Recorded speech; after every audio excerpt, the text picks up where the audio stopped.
오늘도 참 많이 추웠습니다. 전국이 영하 10도 안팎의 한파에 떨었습니다. 내일은 추위가 절정에 달해 서울은 내일 아침 영하 13도까지 떨어지겠습니다. 명동에 나가 있는 취재기자 연결해 보겠습니다. 자, 유현준 기자, 밖에 계속 서 있었을 텐데 많이 춥죠? 네, 저는 오후 3시쯤 나왔는데요. 명동 분위기, 또 연말에 외출 나온 시민들 표정들을 보면서 명동 일대를 좀 둘러봤습니다. 밖에 돌아다닌 지 4시간쯤 됐는데 단단히 쌈에 입고 나왔지만 한파가 매섭습니다. 특히 바람이 강해서 더 춥게 느껴집니다. 명동 길거리는 한파에도 연말 분위기를 즐기려는 사람들이 많이들 나왔습니다. 즐거워 보이는 가운데도 추위는 피할 수 없으니까 모두들 잔뜩 웅크린 채 또 가족들, 친구들하고 몸을 꼭 붙여서 발걸음을 바쁘게 움직이고 있습니다. 오후 명동 풍경들도 좀 보여드리겠습니다. 겨울 추위에는 길거리에 서서 음식을 사 먹는 것도 또 재미인데요. 꽁꽁한 바닥은 춥지만 또 입으로는 김이 모락모락 나는 음식을 가져가면서 겨울 정취를 느끼고 있습니다. 추워서 발가락이 얼을 것 같은데 근데 뭐 맛있는 거 많아서 좋아요. 오늘 오전 수도권에 내리던 눈은 금세 잦아들었지만 매서운 추위가 이어졌습니다. 오늘 아침 최저기온은 경기 연천군 영하 19도, 서울 노원구 영하 12.8도로 수도권 대부분이 영하 10도 안팎으로 뚝 떨어졌습니다. 날이 저물고 북쪽에서 찬 공기가 내려오면서 기온은 더 낮아지면서 오늘 저녁 전국 곳곳에 한파 예비특보가 내려졌습니다. 자, 서울시가 올 들어 처음으로 동파 경계 단계를 발령했는데요. 추위에 어떻게 대비하면 좋을지도 좀 알려주시죠. 네, 현재 서울에는 동파 주의 단계가 발령돼 있는데요. 내일 아침 7시를 기점으로 이 단계를 주의에서 경계로 올리기로 했습니다. 동파 사고는 방풍창이 없는 복도식 아파트에서 많이 일어났는데요. 수소계량기가 외부에 있는 경우 찬바람이 스며들지 않도록 대비를 해주시는 게 좋고 외출할 때나 밤에는 수돗물을 가늘게 틀어두는 것도 동파 사고를 방지할 수 있습니다. 내일 아침 서울 기온은 영하 13도까지 내려가겠고 대관령 영하 19도, 충남 천안 영하 16도, 부산 영하 6도를 기록하겠습니다. 이번 추위에는 바람까지 거세 체감 기온은 더 낮아지겠으니 가급적 집 안에서 머무르시는 것도 좋겠습니다. 지금까지 명동에서 MBC 뉴스 류현준입니다. 일본이 어제 평화헌법의 원칙을 무시하고 적 본토에 대한 반격 능력을 보유하겠다 이렇게 선언했는데요. 여기서 일본의 적 누굴까요? 당장 지리적으로 가까운 중국이나 북한이 일본의 적이 될 수 있겠죠. 그런데 일본 방위성 관계자가 일본이 북한을 공격할 때 한국의 허가는 필요하지 않다고 밝혔습니다. 우리 의지와 무관하게 한반도를 무대로 전쟁이 벌어질 수도 있다는 뜻입니다. 논란이 커지고 있습니다. 도쿄 현영준 특파원입니다. 일본 정부는 어제 적의 본토를 공격할 수 있는 반격 능력 보유를 선언했습니다. 그런데 우리나라 안보와 직결된 북한에 대한 반격 능력을 행사하는 방식을 놓고 논란이 일고 있습니다. 대한민국 정부의 동의나 허가는 필요 없다고 선을 그었기 때문입니다. 일본 방위성 관계자는 반격 능력 행사는 일본의 자위권 행사로 다른 나라의 허가를 받는 게 아니라 일본이 자체적으로 판단할 일이라고 밝혔습니다. 반면 우리 정부는 한반도에 대한 반격 능력 행사는 우리 안보와 국익에 중대한 영향을 미치므로 반드시 우리 정부와의 긴밀한 협의나 동의가 필요하다고 밝힌 바 있습니다. 우리 헌법은 대한민국의 영토를 한반도와 그 부속 도서로 규정하고 있습니다. 이 때문에 일본의 반격 능력을 둘러싼 한일 간 논란은 상당 기간 지속될 전망입니다. 미국은 이례적으로 백악관과 국무부가 새벽 시간에 그리고 동시에 성명을 내며 일본의 결정을 환영했습니다. Japan's new documents reshape the ability of our alliance to promote peace and protect the rules-based world order, not just in the Indo-Pacific, but around the world. 반면 잠재적인 일본의 반격 대상으로 꼽히는 중국은 즉각 무력 시위에 나서며 일본에 경고 메시지를 보냈습니다. 항공모함 랴오닝함과 미사일 구축함 등 6척의 대규모 항모 전단이 일본 오키나와 섬과 미야코 섬 사이를 지나며 훈련에 나선 겁니다. 일본의 군사력 강화를 놓고 미국과 중국, 우리나라의 이해관계가 복잡하게 뒤엉키고 있습니다. 이 때문에 일본의 군사 강국화가 동북아 정세의 또 다른 불안 요인이 될 거란 우려도 나오고 있습니다. 도쿄에서 MBC 뉴스 현영준입니다. 오늘 밤 부산에선 3년 만에 불꽃 축제가 열렸습니다. 강력한 한파에도 모처럼 불꽃쇼를 보기 위해 수십만 명의 인파가 광안리 해수욕장에 몰렸는데요. 특히 12구 참사 이후 열린 전국 최대 규모 행사여서 안전관리에 각별히 신경 쓰는 모습이었습니다. 윤파란 기자가 전해드립니다. 음악에 맞춰 쉼없이 불꽃이 솟아오르고 밤하늘에 다채로운 그림이 펼쳐집니다. 하늘과 바다는 이내 불꽃으로 화려하게 물듭니다.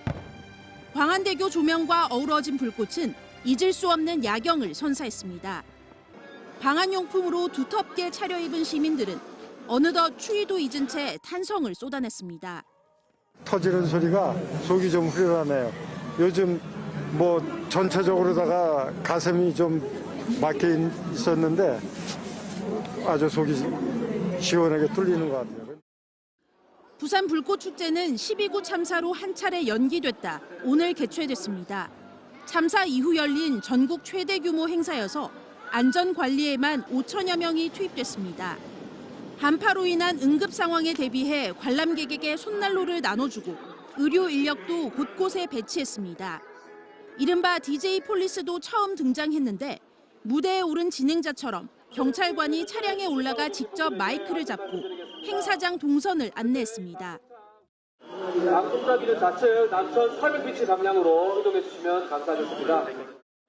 불꽃 축제가 끝난 직후에도 광안리 해수욕장 진입로 16곳에선 인파가 적정 인원을 넘지 않도록 출입이 통제되기도 했습니다. 도시철도 역시 승객 밀집도를 감안해 일부 역을 무정차 통과하며 귀갓길 인파를 최대한 분산했습니다. MBC 뉴스 윤파란입니다. 트위터를 인수한 뒤 좌충우돌하고 있는 세계 최고 부자 일론 머스크가 이번에는 자신에게 비판적인 기자들의 트위터 계정을 정지시켜 반발을 사고 있습니다. 머스크가 일으키는 잡음에 테슬라까지 악영향을 받으면서 주가가 연일 곤두박질 치고 있습니다. 뉴욕 이용주 특파원이 보도합니다. 트위터 본사가 있는 미국 샌프란시스코에서 열린 코미디 쇼. 일론 머스크가 특별 출연하자 격한 야유가 쏟아집니다.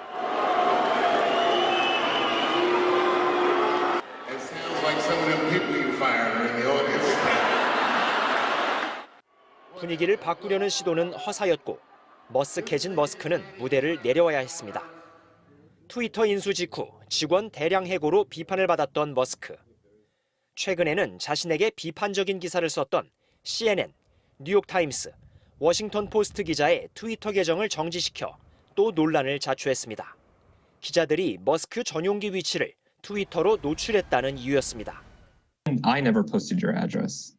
We posted a link. In the course of reporting about Elon Jet. No more acceptable for me. Same thing. You dox, you get suspended.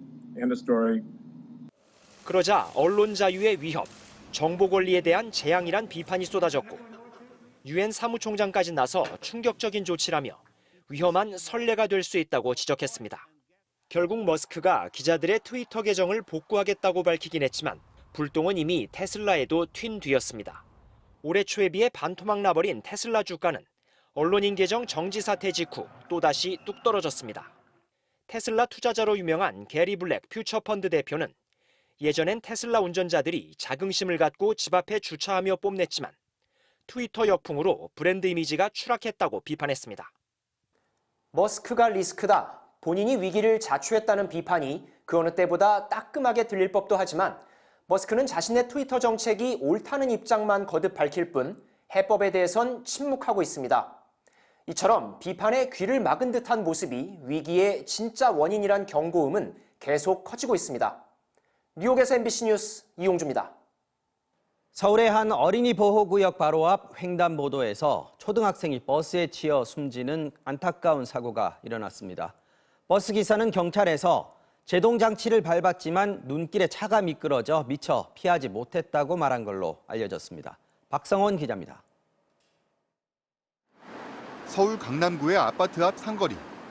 횡단보도 옆 안전봉이 완전히 꺾여 넘어져 있습니다. 오늘 오전 이곳에서 남자 초등학생이 버스에 치였다는 신고가 접수됐습니다. 아파트 쪽에서 공원 쪽을 향해 길을 건너다 버스와 부딪힌 건데 119 구조대가 즉시 출동했지만 결국 숨졌습니다. 사고는 이 횡단보도 위에서 발생했습니다. 어린이 보호구역 스쿨존이 시작되는 지점 바로 3, 4m 앞이었습니다. 버스 블랙박스와 CCTV 분석 결과 버스 기사는 음주나 신호 위반은 하지 않았던 것으로 조사됐습니다. 버스 기사는 아이가 버스를 향해 달려오는 것을 뒤늦게 발견하고 제동 장치를 밟았지만 눈길에 차가 미끄러져 피하지는 못했다는 취지로 경찰에 진술한 것으로 알려졌습니다. 경찰은 사고가 어린이 보호구역 밖에서 발생한 만큼 가중처벌 대상은 아니라며 운전자와 보행자의 과실 여부를 조사 중이라고 밝혔습니다. 정식 개점을 앞둔 상점에서 검은 연기가 피어오릅니다. 오늘 정오쯤 경북 영덕의 대형 식자재 가게에서 불이 나 옆 건물까지 옮겨 붙었습니다. 소방당국은 주변 소방서까지 출동시키는 대응 1단계를 발령해 1시간 40분 만에 진화에 성공했습니다. 건물 안에는 직원과 손님 등 약 30명이 있었지만 즉시 대피해 인명피해는 없었습니다. 경찰과 소방당국은 건물 주변 종이 상자에서 불이 시작된 것으로 보고 있습니다. 비슷한 시각 경북 포항의 구도심 지역 상가의 화장실에서 불이 나 이용객들이 대피하는 소동이 벌어지기도 했습니다. MBC 뉴스 박성원입니다.